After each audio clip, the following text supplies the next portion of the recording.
I stood in my childhood bedroom laptop, open, staring at a bank account showing $1,347,892. My parents' voices echoed from downstairs discussing my sister Sarah's upcoming Harvard Business School graduation party. My mother mentioned how at least one of our children turned out successful, while my father laughed about Marshall's little computer games. I closed the laptop, remembering 3 years of ridicule sabotage and being treated like the family disappointment. Tonight at Sarah's celebration, everything changes. The golden child is about to discover who really won. That number on my screen felt surreal.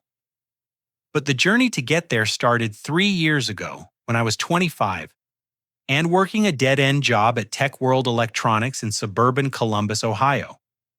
Every morning I'd drag myself out of my basement bedroom, past my parents' disapproving glances, and drive my beat-up Honda Civic to a job that paid $12 an hour, selling phone chargers to people who barely acknowledged my existence. My parents, Robert and Linda, never missed an opportunity to remind me how different I was from my sister Sarah. She was 23 then, pre-med at Northwestern University, consistently making Dean's List, while I struggled to make rent on a basement bedroom in my childhood home. During family dinners, the conversation always centered around Sarah's achievements.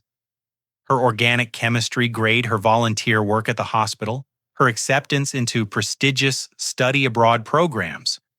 Sarah called today. My mother would announce, her voice lighting up. She's been selected for that research position with the cardiology department. The professor said she shows exceptional promise. My father would beam with pride, adjusting his reading glasses as he looked at the printed email Sarah had sent. That's our girl. Always knew she'd make something of herself. Then they'd turn to me with expressions that mixed disappointment with forced optimism. What about you, Marshall? Any updates from the store? I'd mumble something about potentially getting more hours, or maybe a promotion to assistant manager, watching their enthusiasm deflate like a punctured balloon. The contrast was painful. Sarah was building toward becoming a doctor, while I was explaining extended warranties on phone cases to disinterested customers. Everything changed the night I discovered dropshipping. I'd been scrolling through YouTube trying to distract myself from another disappointing day when a video titled "How I Made $10,000 in My First Month Selling Online" appeared in my recommendations. The presenter, a guy about my age, explained how he'd built a successful business selling products without ever handling inventory. The concept fascinated me. Find suppliers, create an online store, market products. And when customers ordered, the supplier shipped directly to them. No warehouse, needed no massive upfront investment, just research, marketing, and customer service. I stayed up until 4 a.m. that night, absorbing everything I could about e-commerce market research and digital marketing. For the first time in years, I felt genuine excitement about something. This could be my path out of retail purgatory. The next evening at dinner, I decided to share my discovery with my family. Sarah was home for winter break, sitting across from me in her Northwestern sweatshirt, fresh from another semester of academic excellence. I've been researching this business model called dropshipping. I began trying to match their enthusiasm when Sarah shared her achievements. It's a way to start an online retail business without needing much startup capital. You partner with suppliers and... My father's chuckle cut me off mid-sentence. Here we go again. Another one of Marshall's get-rich-quick schemes. Dad, this is different. I've been studying successful case studies and with the right products and marketing strategy. Marshall. My mother interrupted, her tone gentle but patronizing. Honey, we've been through this before. Remember when you wanted to start that lawn care business in high school? Or the time you thought you'd become a professional poker player? Sarah smirked, twirling her fork around her pasta. Let me guess you watched some YouTube video about making millions from your bedroom. The dismissiveness stung, but I pressed on. This is legitimate. Companies like Amazon started with similar principles. Jeff Bezos began by drop shipping books from his garage. Jeff Bezos went to Princeton, Sarah replied, not looking up from her plate. He worked on Wall Street before starting Amazon. Slight difference. My father leaned back in his chair, adopting the patient expression he used when explaining why my ideas wouldn't work. Son, real business requires real capital, real products, and real experience. These internet schemes prey on people who want shortcuts. There are no shortcuts to success. But I've already researched profitable niches. Phone accessories have huge markup potential, and I've identified suppliers with good ratings. Phone accessories, Sarah laughed outright. You mean like the cases you sell at that electronics store? You want to compete with Amazon and eBay selling phone cases from your bedroom? The laughter that followed felt like ice water in my veins. Even my mother, usually the more supportive parent, couldn't suppress a smile. Marshall, sweetie, she said, reaching over to pat my hand.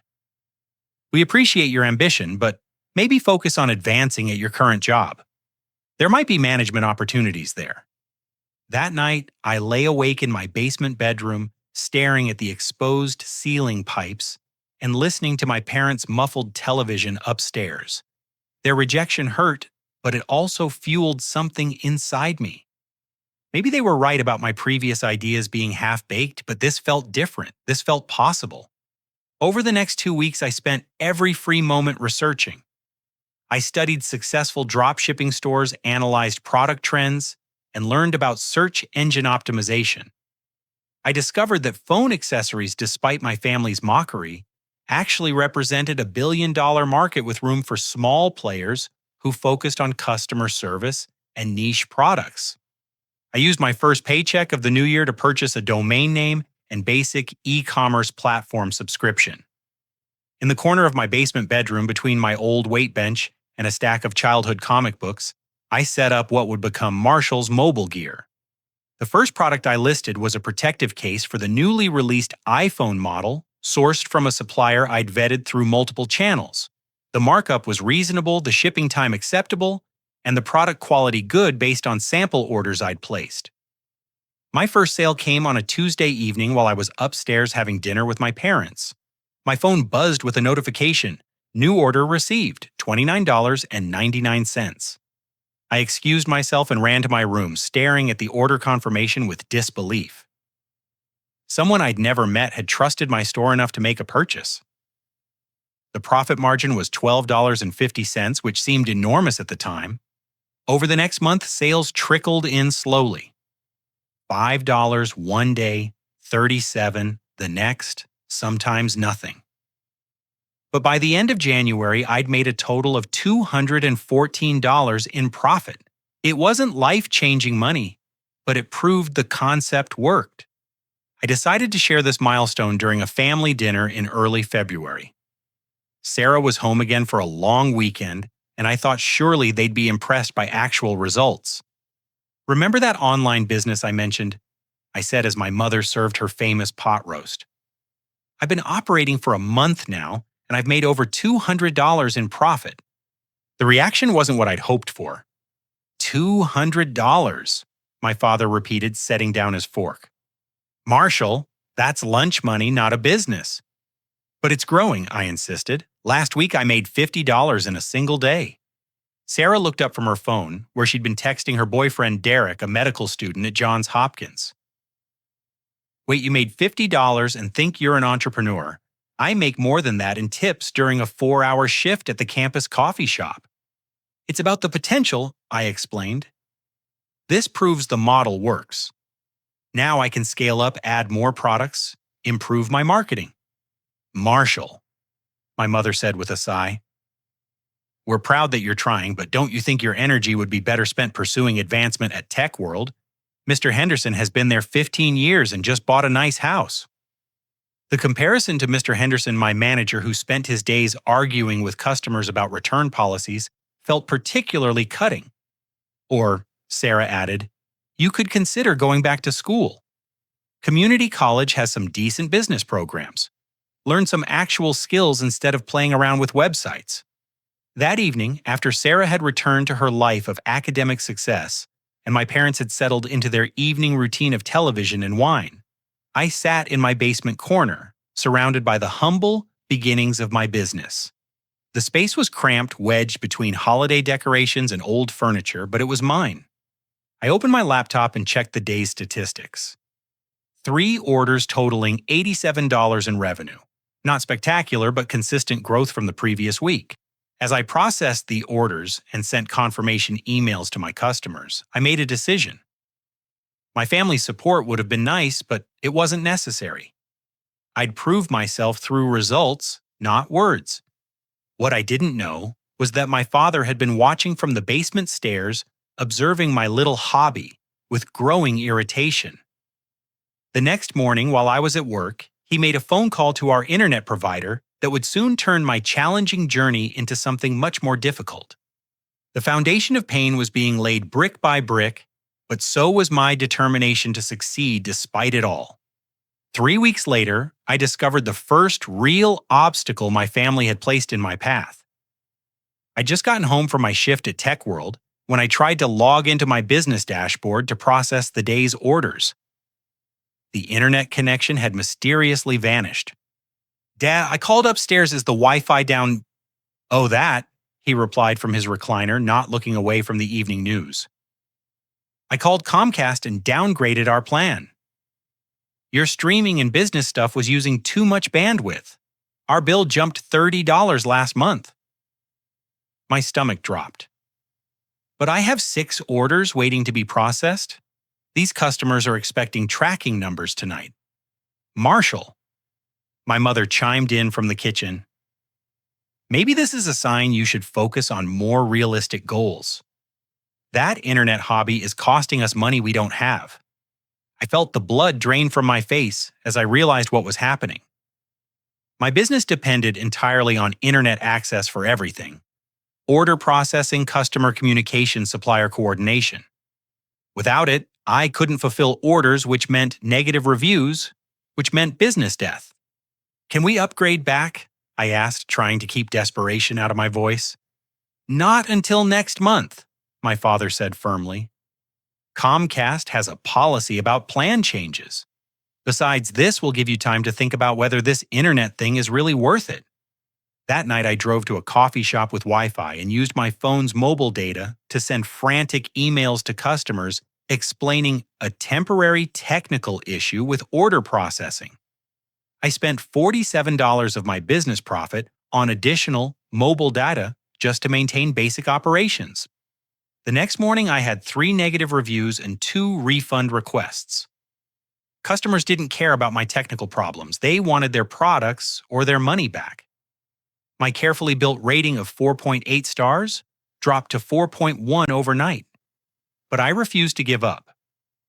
I researched local internet providers and discovered I could get a basic plan in my name for $39 a month.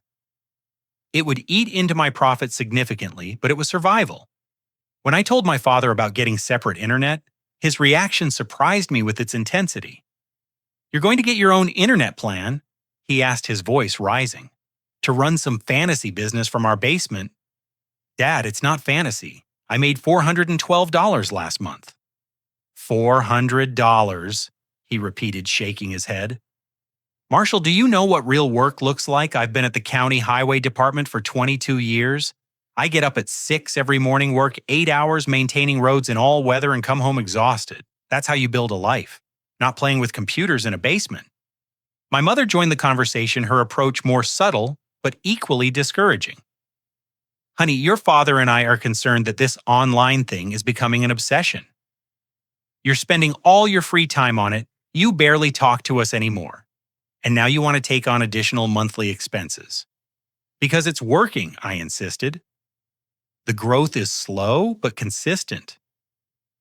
If I can scale up my inventory and improve my marketing..." If, my father interrupted. "Life is about certainty, not gambling on pipe dreams. You have a steady job. Build on that. Show some responsibility." That evening, Sarah called home while I was setting up my new internet connection in the basement. I could hear her voice through the thin ceiling as my parents put her on speakerphone. "How's everyone doing?" She asked, her voice bright with the confidence of someone whose life was going exactly according to plan. "We're fine, sweetie," my mother replied. "Though your brother is still playing with his computer business." "Oh, Marshall's still doing that," Sarah laughed. "I was telling Derek about it last week. He thought it was cute, like a kid with a lemonade stand." The casual dismissiveness of being discussed as entertainment for her boyfriend stung more than their direct criticism. I wasn't even worth taking seriously enough to argue against. "Derek's father runs a medical supply company," Sarah continued. "Real business, warehouses, employees, contracts with hospitals. Maybe Marshall could get an entry-level job there once he gets tired of playing entrepreneur." "That's a wonderful idea," my father said immediately. "Real business experience." I focused on configuring my router, trying to block out their conversation, but Sarah wasn't finished. "Actually, it's kind of embarrassing," she said, her tone shifting slightly. "When people ask what my brother does, I don't know how to explain it. It's not like he has a real business or anything." That comment hit deeper than the others because it revealed something I hadn't fully considered. My family wasn't just unsupportive, they were actively ashamed of my efforts. Despite the emotional toll, business continued growing. With reliable internet restored, I expanded my product line to include wireless charging pads and Bluetooth accessories. My daily revenue increased to an average of $85, and I was beginning to understand customer patterns and seasonal trends. I reinvested every penny back into inventory and advertising, living off my tech world paycheck while treating my business profits as sacred growth capital. My corner of the basement evolved into a more sophisticated operation with organized inventory shelves, a proper shipping station, and a dedicated customer service setup. The growth was encouraging, but my family's attitude grew proportionally more negative. During dinner conversations, they began actively scheduling family activities during my peak business hours. "We're having dinner with the Johnsons on Saturday at 6, my mother would announce, knowing that 6 to 8 p.m. was my highest sales period. "I can't miss customer service hours," I'd explain. "Saturday evening is when people shop for Monday delivery. Marshall the Johnson specifically asked to see you. They haven't seen you in months because you're always downstairs with that computer." The guilt tactics were constant. Every business activity was framed as selfish behavior that hurt family relationships. When I missed my cousin's birthday party to handle a supplier crisis, my mother's disappointed expression lasted for days. "Family comes first," she'd remind me. Business should never take priority over the people who love you. But the most destructive sabotage was still coming. 2 months into my separate internet arrangement, I began noticing strange patterns in my customer reviews. Negative comments would appear within hours of positive ones, often using similar language and focusing on identical complaints. Product took forever to ship, one review read. "Terrible shipping time, would not recommend," said another, posted just 3 hours later. "Slow delivery, poor customer service response," appeared the next day. The reviews were affecting my search rankings and conversion rates significantly. I spent hours investigating, trying to understand if there was a legitimate shipping problem I'd missed. It was during this investigation that I made a disturbing discovery. While analyzing the IP addresses of the negative reviewers using my platform's analytics tools, I found that 17 negative reviews had originated from the same network: my parents' household internet connection.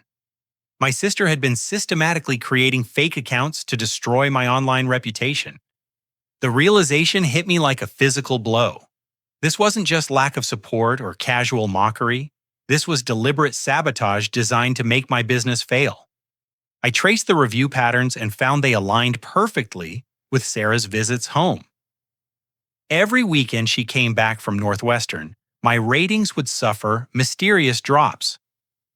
She'd been screenshotting my social media posts about business milestones and sharing them in group chats with her friends, turning my entrepreneurial journey into campus entertainment. The fake reviews had dropped my average rating from 4.8 stars to 2.1 over 6 weeks. Customer trust was evaporating, and sales were declining despite my improved products and customer service. I printed out the evidence: IP address logs, timestamp correlations, even screenshots from her social media where friends had commented on my hilarious business posts. The documentation was comprehensive and damning, but when I confronted my family with this proof, their reaction shocked me even more than the sabotage itself. "Sarah, we need to talk," I said, spreading the printed evidence across our kitchen table while my parents watched from the living room. She looked up from her laptop where she'd been working on med school applications, her expression shifting from mild annoyance to genuine confusion as she scanned the documents. "What is this supposed to be?" she asked, her voice carrying the innocent tone she'd perfected over years of getting out of trouble. "These are logs showing that 17 fake negative reviews of my business came from this house's IP address," I explained, pointing to the highlighted sections. "All posted during weekends when you were home." Sarah's eyes widened with what appeared to be genuine surprise. "Marshall, you seriously think I would do something like that? I barely know anything about your business. Look at the timestamps." I insisted, pulling out additional pages. "Here's a review posted Saturday at 2:15 p.m. complaining about shipping delays. Your Instagram story from that same day shows you in our kitchen at 2:07 p.m. "That's a coincidence," she said, but I noticed her glance toward the living room, where our parents were pretending to watch television while obviously listening to every word. "Sarah, there are screenshots of you sharing my business posts in your group chat. Your friend Jessica commented, 'Your brother is so delusional,' on a post about my sales growth." Now my parents joined the conversation. My father's protective instincts immediately activated. "Marshall," he said sternly, "you're accusing your sister of sabotaging your hobby based on some computer printouts. Do you realize how paranoid this sounds?" "It's not paranoia, Dad. This is documented evidence. Sarah has been systematically destroying my online reputation." My mother stepped between us, her expression pained. "Honey, we're worried about you. This whole business thing is making you suspicious and angry. You're seeing conspiracies everywhere." "Conspiracies?" I repeated, incredulous. "I have proof. Look at these review patterns." "You have coincidences and assumptions," my father replied. "Meanwhile, you're accusing your sister, who's working toward becoming a doctor, of petty sabotage. Does that seem likely to you?" Sarah's defense came with tears, now a tactic I remembered from our childhood whenever she faced consequences. "I can't believe you think so little of me," she said, her voice breaking slightly. "I've been nothing but supportive of your dreams, even when other people laugh about them." "Other people laugh about them?" I asked, seizing on the admission. I meant just in general. You know how competitive college students can be." But my parents had already chosen their position. In their minds, their successful pre-med daughter would never stoop to sabotaging her struggling brother's internet hobby. My evidence was dismissed as paranoid interpretation of normal coincidences. "Marshall." My mother said, her tone shifting to therapeutic concern. "Maybe it's time to consider that this business stress is affecting your judgment. When was the last time you took a real break?"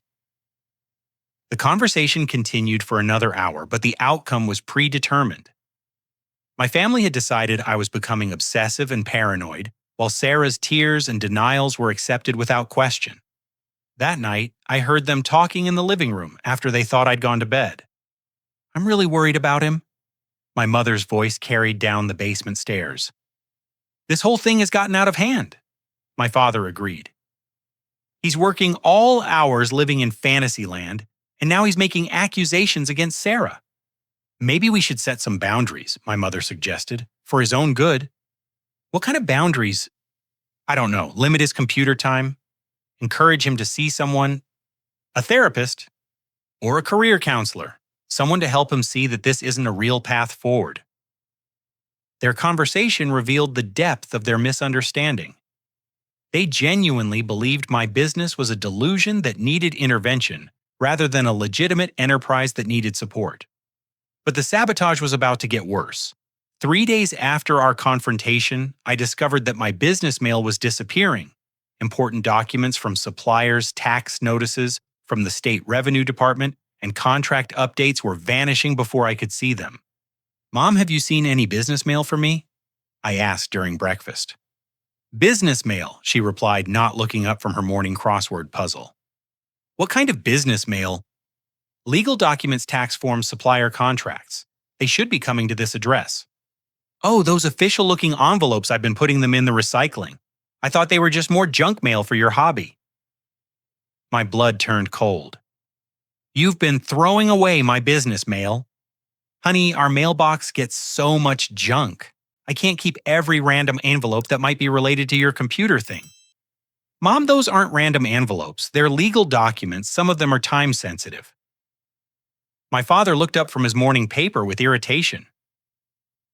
"Marshall, if this was a real business, important mail would go to a real business address. Having your hobby mail mixed with our family mail is confusing for everyone." The casual destruction of my business correspondence felt like another deliberate obstacle.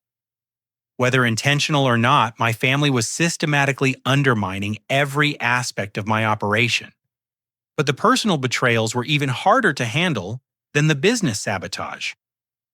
My girlfriend Amanda, who I'd been dating for 8 months, was increasingly influenced by my family's perspective.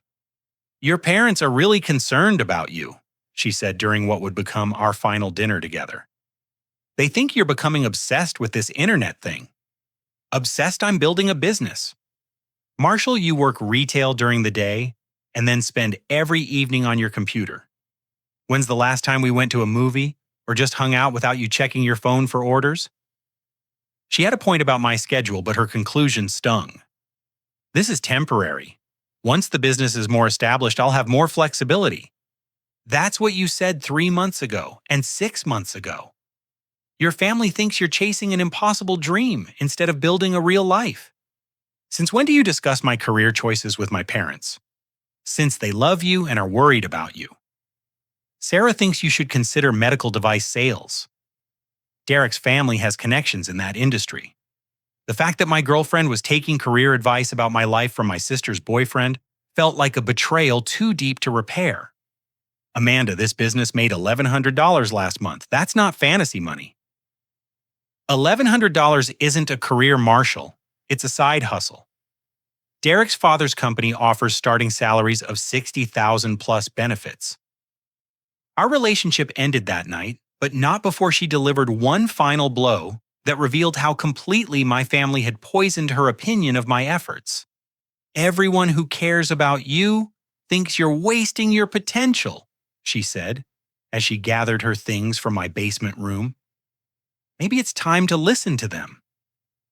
After Amanda left, I sat in my business corner, surrounded by inventory, shipping materials, and the evidence of steady growth that no one in my life seemed able to recognize as real progress.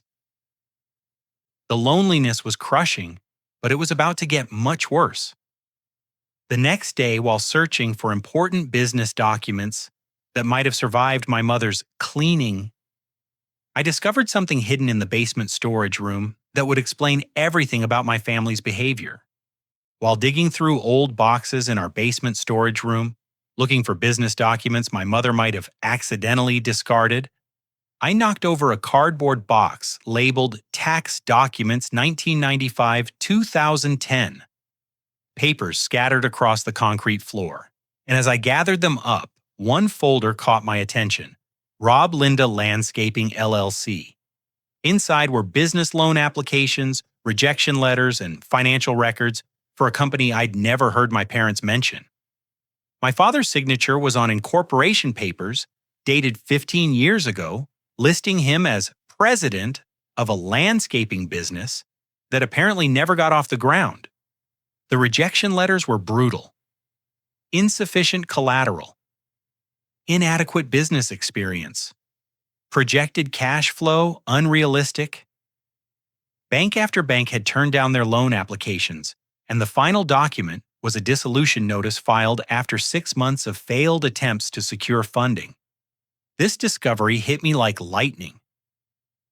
My parents had tried to start their own business and failed spectacularly. Their criticism of my entrepreneurial efforts wasn't based on wisdom, it was based on their own fear and disappointment. As I read deeper into their records, the family financial picture became clearer. Sarah's college tuition at Northwestern, which cost $57,000 per year, was being funded entirely by their retirement savings. The reason we'd never taken family vacations, why my father drove a 15-year-old pickup truck, why my mother shopped exclusively at discount stores, was because every spare dollar went to supporting their golden child's education. My parents hadn't just failed at business. They'd sacrificed their future to bet everything on Sarah becoming a doctor. Their dismissal of my business efforts wasn't protective wisdom, it was projection of their own failure onto me. The revelation was devastating, but it also provided clarity. Their behavior wasn't about my inadequacy, it was about their fear that I might succeed where they'd failed. But personal revelations couldn't fix my immediate crisis. My business was hemorrhaging customers due to the review sabotage my family had given me an ultimatum to get serious about life within 30 days. And my daily revenue had dropped to around $40 from its previous peak of $120. I was essentially running two businesses, my actual e-commerce operation and a constant damage control operation to combat the artificial negative reviews. The emotional toll was enormous, and the financial pressure was mounting. That weekend, Sarah came home to announce her acceptance into Harvard Business School's MBA program. The celebration dinner was elaborate, with our extended family invited to honor her achievement. "We're so proud," my Aunt Linda gushed. "An MBA from Harvard after medical school, Sarah's going to be unstoppable." "Actually, I'm deferring medical school for 2 years," Sarah explained. "Harvard's MBA program has connections throughout the healthcare industry. After graduation, I'll have opportunities in pharmaceutical companies, medical device firms, hospital administration. The earning potential is incredible." My parents beamed with pride as Sarah outlined her career trajectory. But I noticed something that had never been clear before. Sarah's entire life plan was built on prestige and external validation, not actual passion or calling. She'd chosen pre-med because it impressed people, and now she was choosing business school for the same reason. "What about Marshall?" my uncle asked politely. "How's your business going?" The table went silent. I could feel my family's embarrassment radiating like heat from a fire. "Marshall's exploring different options," my mother said carefully. "He's taking time to figure out his direction." "Still playing with computers in the basement," Sarah added with a laugh. "But we all go through phases." The dismissal hurt, but it also crystallized something important. I was done seeking their approval or trying to make them understand. Their opinion of my work was based on their own limitations, not my actual performance. That night, I made several crucial decisions. First, I would liquidate everything I owned to invest in a major inventory purchase. Second, I would stop sharing any information about my business with family members. Third, I would treat the next 6 months as my final proving period. Either the business would succeed dramatically or I would accept defeat and move on. I spent the following week selling everything of personal value I owned. My childhood baseball card collection, which included a mint-condition Mickey Mantle rookie card, brought $800 from a local collector. My gaming console television, and even my bed frame went to pawn shops and online marketplaces.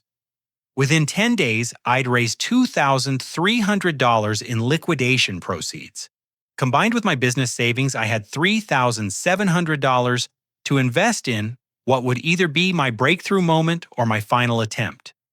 I'd been studying market trends obsessively and noticed that gaming console supplies were becoming increasingly scarce due to global chip shortages.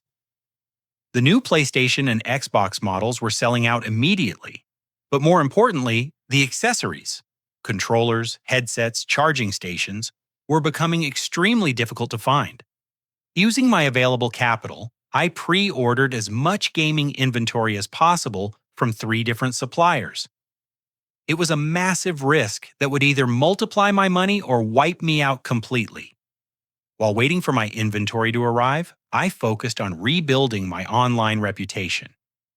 I created fresh business profiles on different platforms, implemented stricter customer service protocols, and began building genuine relationships with satisfied customers who might leave honest reviews. The work was exhausting. I'd wake up at 5:30 a.m., work my retail shift until 3 p.m., then spend 4 hours on customer service and marketing before grabbing a quick dinner and working until midnight on inventory management and supplier relations. My parents watched this schedule with growing concern, but their concern felt more like irritation than genuine care. "Marshall, you're going to burn yourself out," my mother said one evening as I headed downstairs after dinner to process orders. "This is what it takes to build something," I replied. "Build what?" my father asked. "You've been at this for almost a year, and what do you have to show for it? You live in our basement, you work retail, and you spend every free moment on a computer. Where's the success?" Their question was fair from their perspective, but they couldn't see the foundation I was building. My customer base was slowly growing, my product knowledge was becoming encyclopedic, and my operational efficiency was improving daily. More importantly, I was developing the mental toughness that comes from persisting through criticism and setbacks. Every day I didn't quit was a victory against the voices telling me to give up. The gaming inventory began arriving in early October, and I could immediately see the demand. Products I'd paid $12 for were selling for $35 within hours of listing. My daily revenue jumped from $40 to over $200 almost immediately. But the real breakthrough came when Sony announced a delay in their next console shipment. The accessories I'd stockpiled became incredibly scarce and demand exploded. For 3 consecutive days, I sold over $500 worth of merchandise daily. I was reinvesting every dollar of profit into additional inventory, watching my business account grow for the first time in months. By Halloween, I'd crossed $15,000 in total revenue since starting the business. The irony wasn't lost on me that while my family prepared for Sarah's Harvard celebration party, I was building something they couldn't even see as real. But their blindness was about to become irrelevant because the holiday shopping season was approaching, and I was positioned perfectly to capitalize on it. The foundation of my success was being built on the rubble of their expectations, but it was solid foundation nonetheless. Soon, they would have to confront the reality that their family's failure might actually be its biggest success story. November brought validation I'd never experienced before. The gaming console shortage I'd predicted became a nationwide crisis, and my early inventory positioning turned my small business into a gold mine overnight. What started as $200 daily sales quickly escalated as desperate parents realized that PlayStation and Xbox accessories were impossible to find in traditional retail stores. My phone accessories business had evolved into a specialized gaming supply operation, and the profit margins were extraordinary. A wireless controller I'd purchased for $18 was selling for $65 on my platform. Charging stations bought for $9 were moving for $38 each. The markup wasn't gouging. These were simply the market rates for products that no longer existed in regular retail channels. But the real transformation was psychological. For the first time since starting this journey, I stopped thinking about my family's opinion and started thinking like an actual business owner. I was making decisions based on market data, customer feedback, and profit optimization, rather than trying to prove something to people who couldn't understand what I was building. I hired a virtual assistant in the Philippines named Rico to handle basic customer service inquiries, freeing up my time for strategic planning and supplier relationships. The decision to delegate felt like crossing a threshold from hobby to legitimate enterprise. My daily routine evolved into something professional. I'd wake up at 5 a.m. to check overnight orders and international supplier communications. During my lunch break at Tech World, I'd handle urgent customer issues and inventory management. Evenings were devoted to market research, new product sourcing, and financial planning. The basement corner that started as a cramped workspace had expanded into the entire basement recreation room. Shelving units lined the walls, organized by product category and shipping priority. I'd invested in a proper computer setup commercial printer and dedicated packaging station. My parents noticed the transformation but interpreted it through their established narrative. Marshall's obsession is getting worse.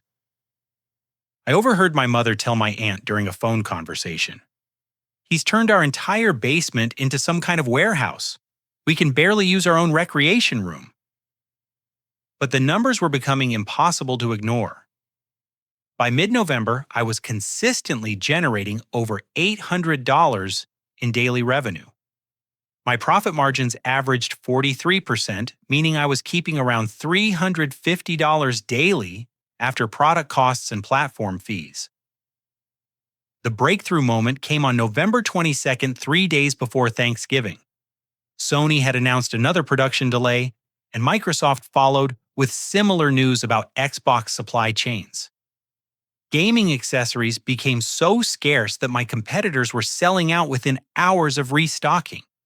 I'd maintained relationships with 5 different suppliers and had negotiated priority access to limited inventory releases.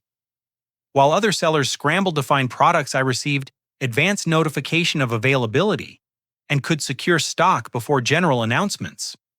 That Friday, I sold $2,100 worth of merchandise in a single day. My profit for those 24 hours was $967, more than I'd made in some entire months at Tech World. But the real validation came from customer feedback. Instead of the fake negative reviews Sarah had planted earlier, I was receiving genuine testimonials from parents grateful to find products their children wanted for Christmas. "Thank you so much for having these controllers in stock," one customer wrote. "My son has been asking for this specific model for months, and everywhere else is sold out. Your shipping was fast, and the product was exactly as described." These reviews weren't just improving my online reputation, they were building something I'd never experienced before: professional confidence. I was solving real problems for real customers and being paid well for it. The financial growth was accelerating exponentially. By December 1st, my business bank account contained $47,000. I'd gone from struggling to make $100 days to averaging over $1,000 in daily sales. But success brought new challenges. My inventory storage had outgrown our basement, and I needed proper warehouse space. Customer service demands required more sophisticated systems. Tax planning required professional consultation. Most importantly, I was reaching the limits of what I could accomplish while maintaining my retail job. Tech World was paying me $12 an hour while my business was generating over $50 an hour in profit during peak periods. The decision to quit my retail job felt momentous, but the mathematics were clear. I was sacrificing high-value business hours to earn less than my business generated in 30 minutes. I submitted my 2 weeks' notice on December 8th, citing pursuit of entrepreneurial opportunities as my reason for leaving.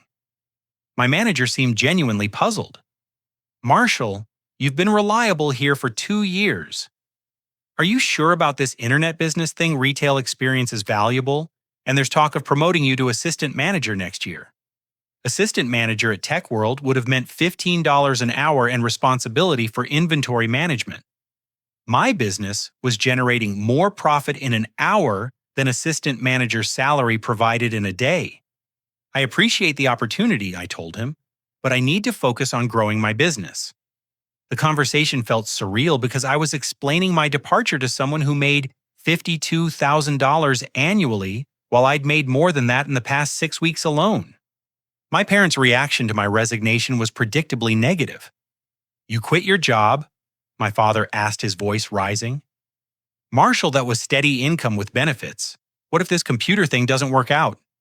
"Dad, the business is generating more income than my job was." "For how long? What happens when this gaming fad ends? What happens when other people start doing the same thing?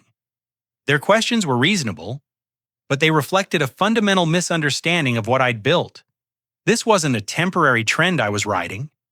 It was a sophisticated e-commerce operation with diversified suppliers, established customer relationships, and scalable systems. I've been studying market trends for months, I explained.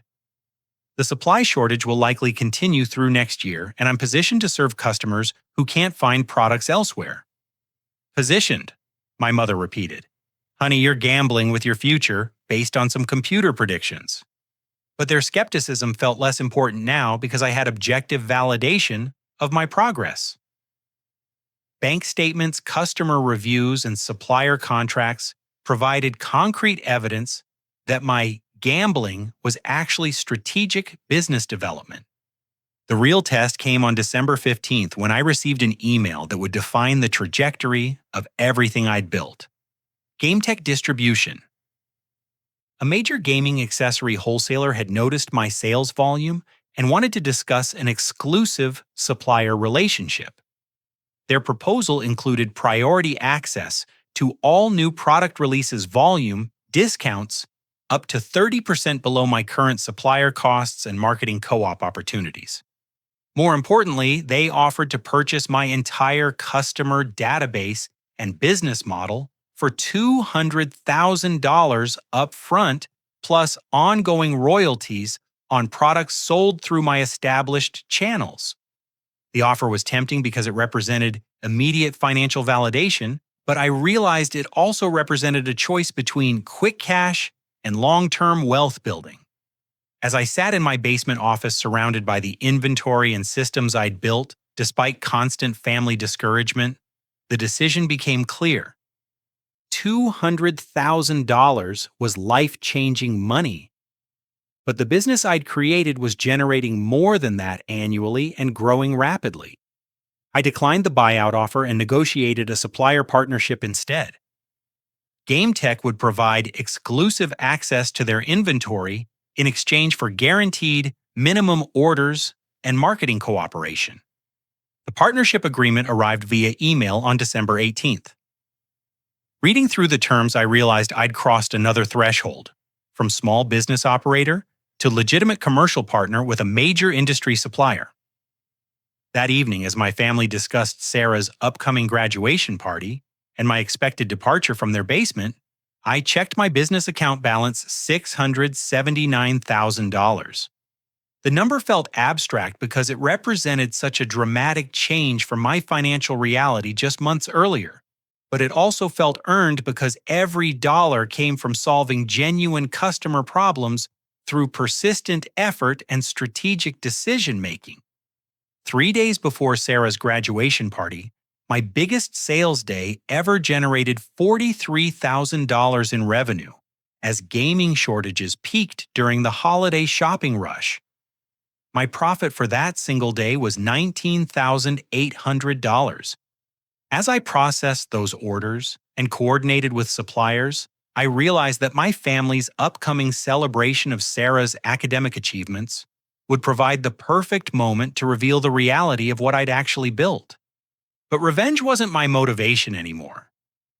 The numbers spoke for themselves, and I no longer needed their approval or recognition.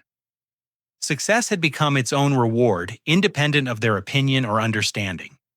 Still, the irony was too perfect to ignore.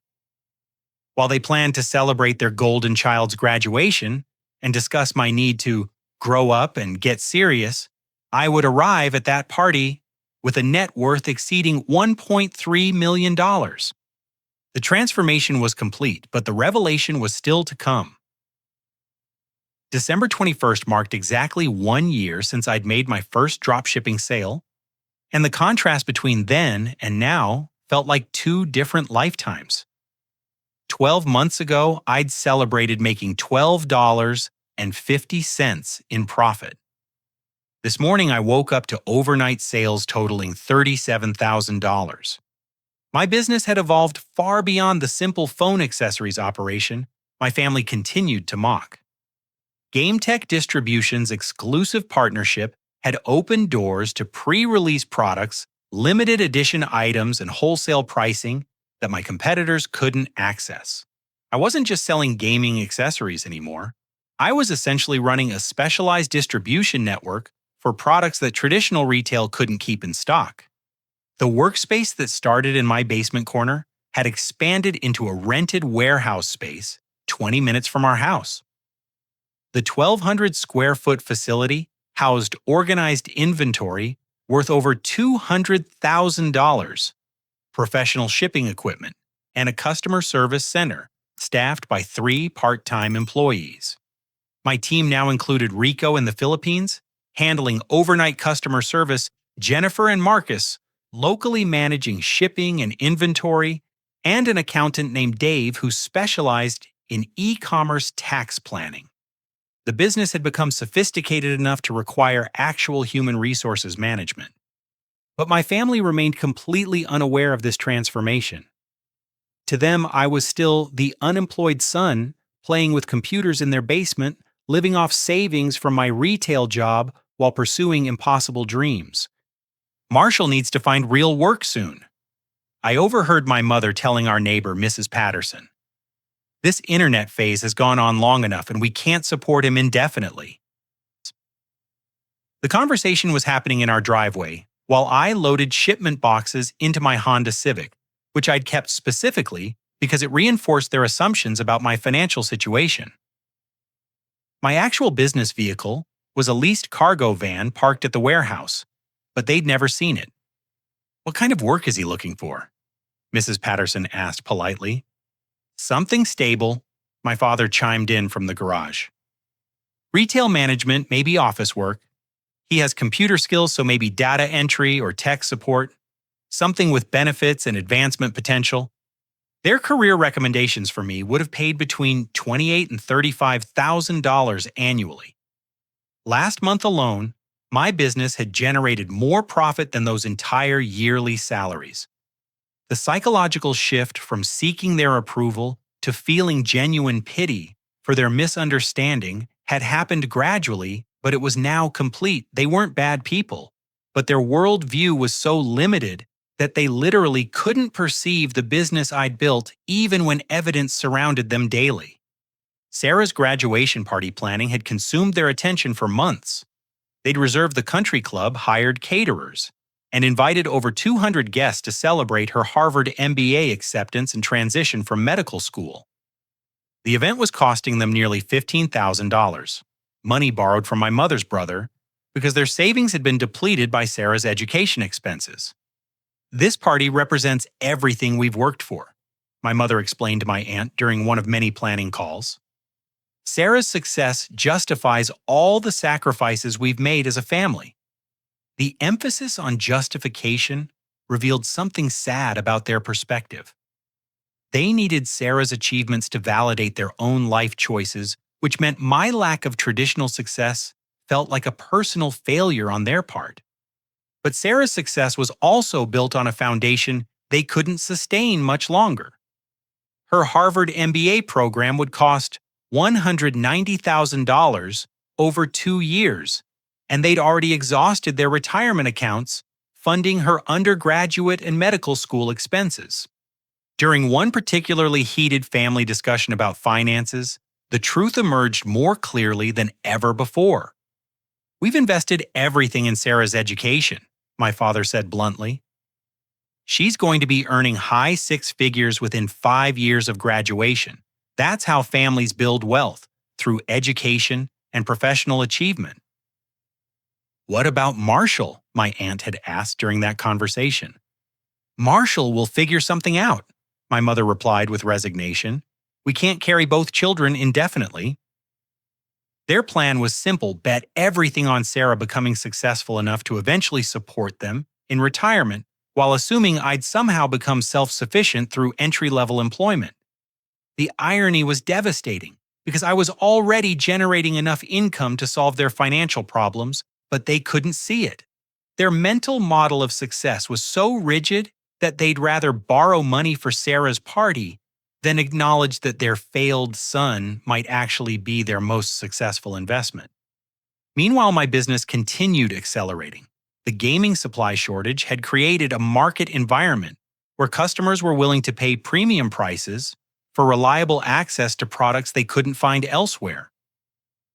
My average transaction value had increased from $37 to $89 as people bundled multiple items per order. More importantly, I'd built systems that could scale without requiring proportionally more of my time. Automated inventory management, streamlined customer service protocols, and established supplier relationships meant that revenue growth didn't necessarily require operational complexity growth. GameTech's partnership had also introduced opportunities I'd never considered.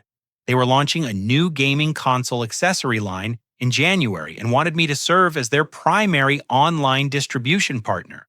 The exclusive arrangement would guarantee me first access to their entire product catalog in exchange for marketing support and minimum order commitments.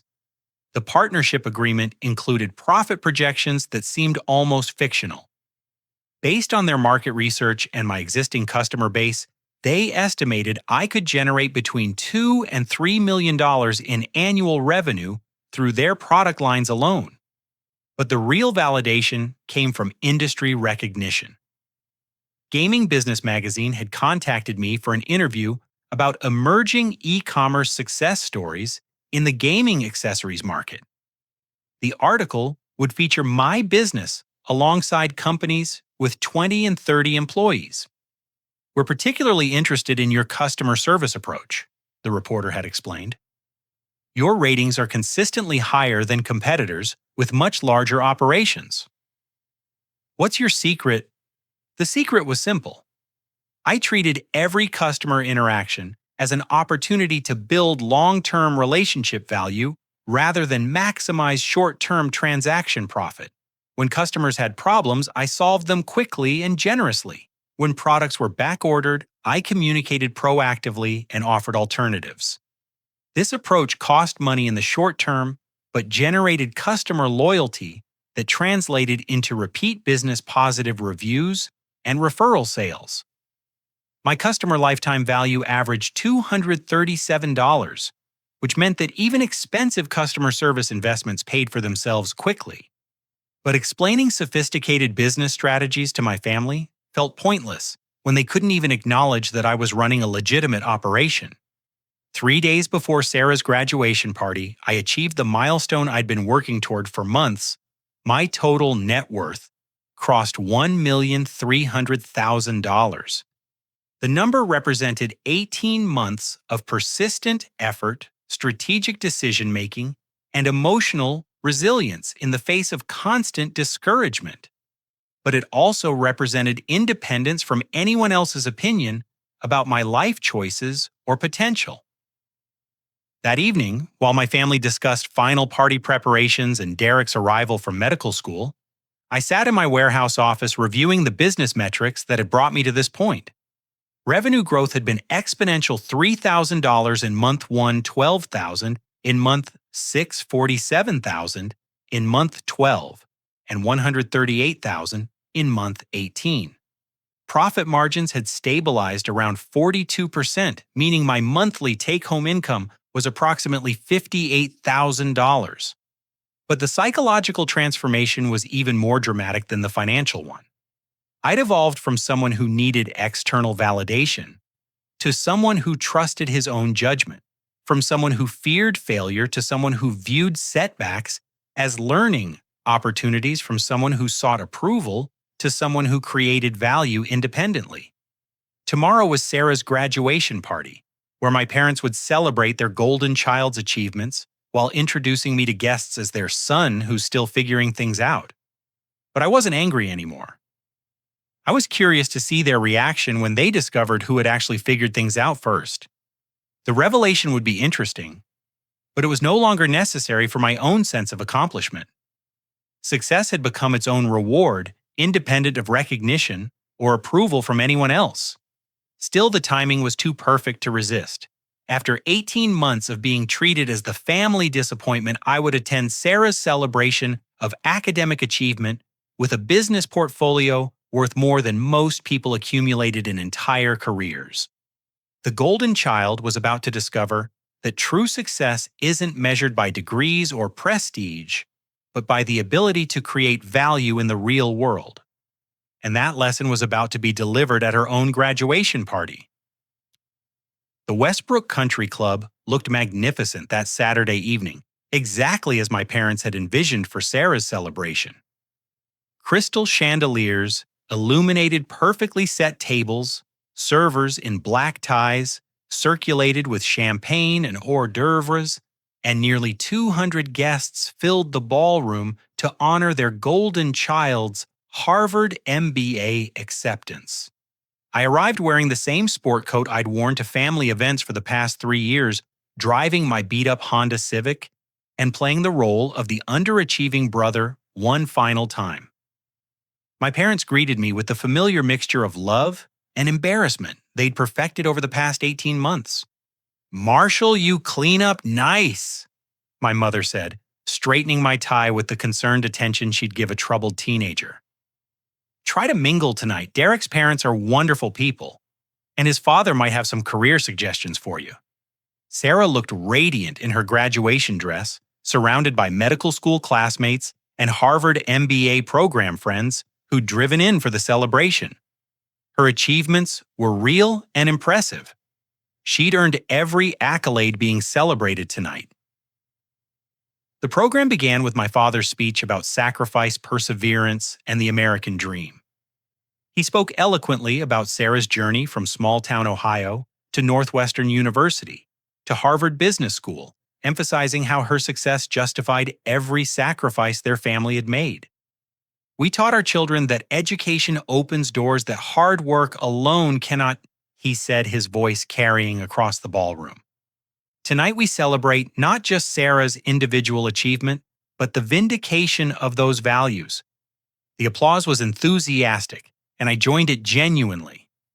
Sarah's academic success was remarkable, regardless of our family dynamics. But then came the moment I'd been anticipating. Derek's father, Dr. William Hartman, approached our family table during the cocktail reception. He was exactly as advertised: distinguished, successful, and accustomed to conversations about achievement and advancement. "Robert, Linda, congratulations on raising such an accomplished young woman," he said, shaking my parents' hands warmly. "Derek speaks constantly about Sarah's intelligence and drive." "We're very proud," my mother replied, beaming. "She's always been exceptional."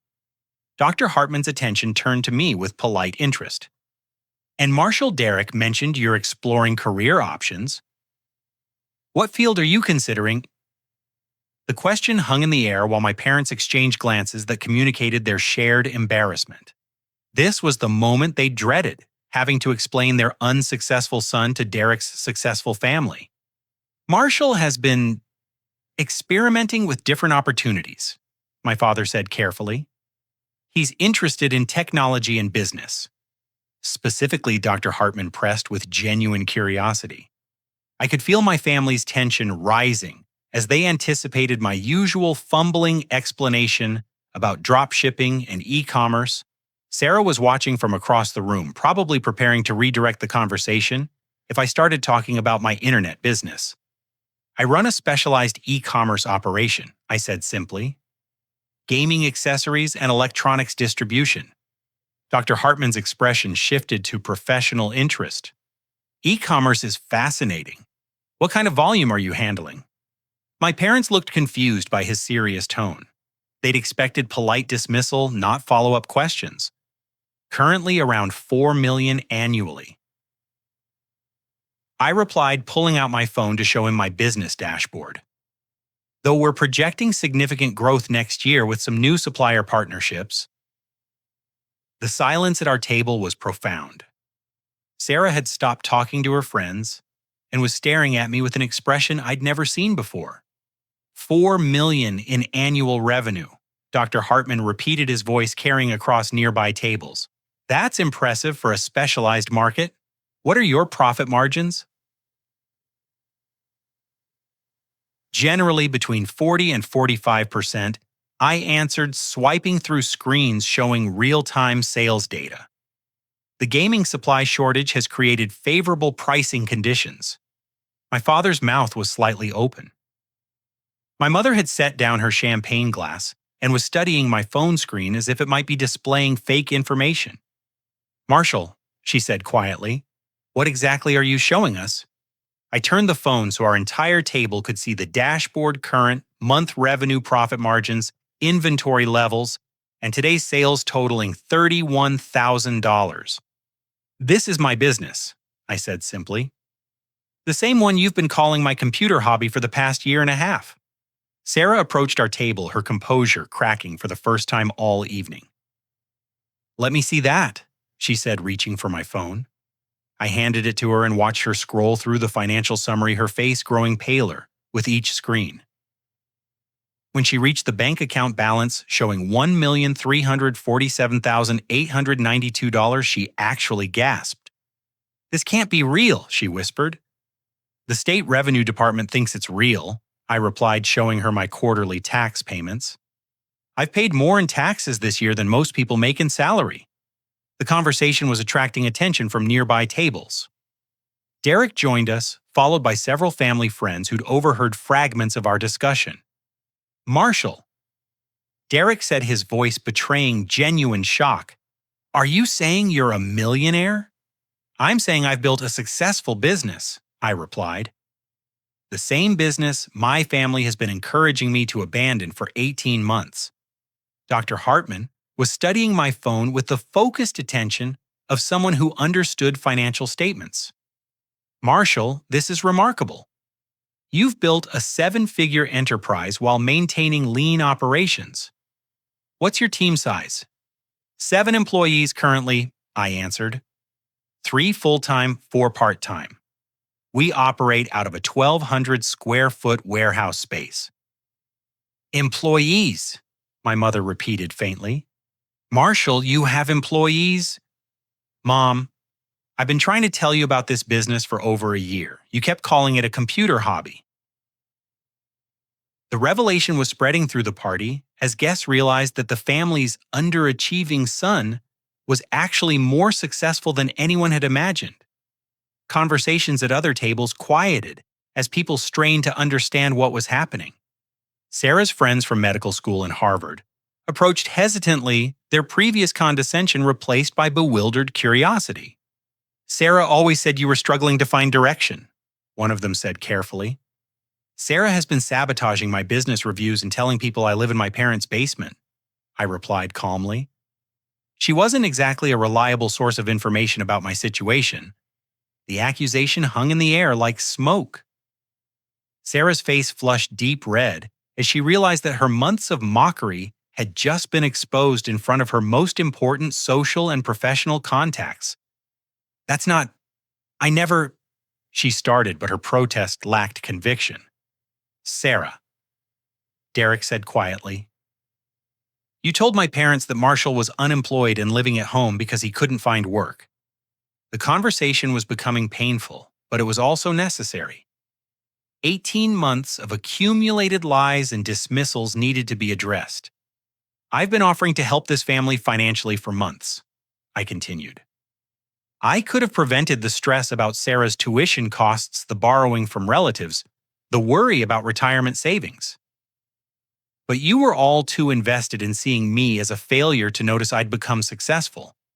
My father found his voice finally. "Marshall, if this is real, why didn't you tell us?" "Dad, I tried to tell you constantly. You responded by canceling the internet, throwing away my business mail, and scheduling family obligations during my peak business hours. You told me I was delusional and suggested I see a therapist." The weight of their behavior was settling over the table like a heavy blanket. They were beginning to understand the scope of their misjudgment. "The fake reviews," Sarah said quietly. "You really knew it was me. I documented everything: IP addresses, timestamps, cross-references with your social media. You systematically tried to destroy my business reputation because you were embarrassed by my success." Derek's parents were watching this family drama unfold with fascination. Dr. Hartman handed me his business card. Marshall, I'd love to discuss your business model sometime. My medical supply company has been exploring e commerce expansion, and your approach is exactly what we've been researching. The professional recognition from Derek's father was validating, but it wasn't why I'd revealed my success tonight. I'd shared this information because my family needed to confront the reality of their behavior and its consequences. Marshall, my mother said, tears forming in her eyes. We had no idea. We thought we were protecting you from unrealistic expectations. You weren't protecting me, I replied gently.